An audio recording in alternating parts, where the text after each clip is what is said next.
Et alors que l'Assemblée nationale débat sur la loi Asile et Immigration, le député de l'Isère, La République En Marche, Olivier Véran, monte au créneau pour défendre 2 amendements devant le Parlement. Bonsoir Olivier Véran, et merci d'être avec nous en direct de Paris. Alors, le premier amendement que vous voulez défendre, c'est la suppression du délit de solidarité qui punit les personnes ayant aidé des migrants de façon gratuite et altruiste. Mais le président Emmanuel Macron l'a dit, il n'y est pas favorable parce qu'il y a un risque d'aider les passeurs. Que lui répondez-vous ? Non, le président de la République a dit qu'il souhaitait conserver des moyens de lutter contre les réseaux de passeurs, et je suis tout à fait de cet avis. Il a aussi dit qu'un geste qui sauve des vies ne doit pas être condamné. Quel est ce qu'on appelle le délit de solidarité ? Vous avez 3 types de délits en réalité. Vous avez le délit d'aide au passage illégal de la frontière. Et ça peut concerner des gens qui vont, je dirais, voir quelqu'un qui est dans la montagne ou qui est dans la Méditerranée et qui vont l'aider parfois pour des raisons purement bénévoles et altruistes à rejoindre la rive et à sauver sa vie. Vous avez également l'aide au séjour irrégulier. Ça, c'est quelqu'un qui est déjà sur le territoire et qui dort par exemple dans la rue et que vous allez voir et lui proposer un logement ou à manger, parfois un cours de français.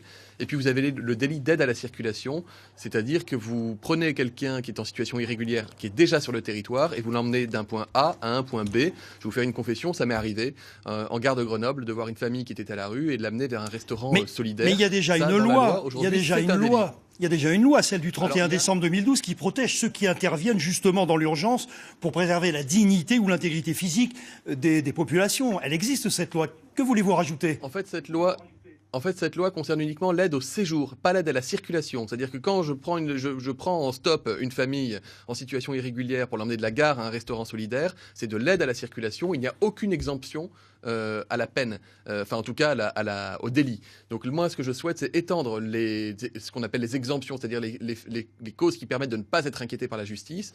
Je souhaite les étendre à tout ce qui est aide à la circulation. Et puis j'aurais souhaité qu'on puisse débattre d'exemptions également pour l'aide au passage de la frontière lorsque c'est une cause humanitaire. Cela n'a pas été possible, mais nous avons obtenu des avancées majeures. Il y a d'abord un amendement qui est présenté par le groupe majoritaire de La République En Marche qui vise justement à créer des exemptions au délit d'aide à la circulation.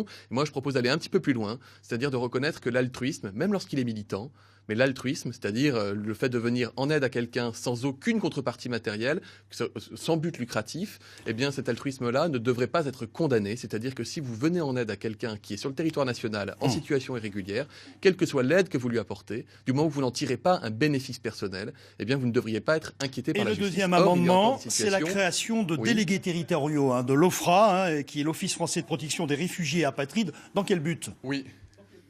En fait, j'ai passé une journée de visite à la préfecture, au guichet unique des demandeurs d'asile. J'ai vu les associations, aussi 18 associations à Grenoble, qui est une préfecture qui est soumise à une forte pression en matière de dépôt de demande d'asile. Et j'ai constaté que l'OFPRA, qui est l'organisme qui doit statuer sur l'attribution ou non du droit d'asile, n'a aucun lien direct avec la préfecture, qui pourtant a des informations importantes à lui apporter.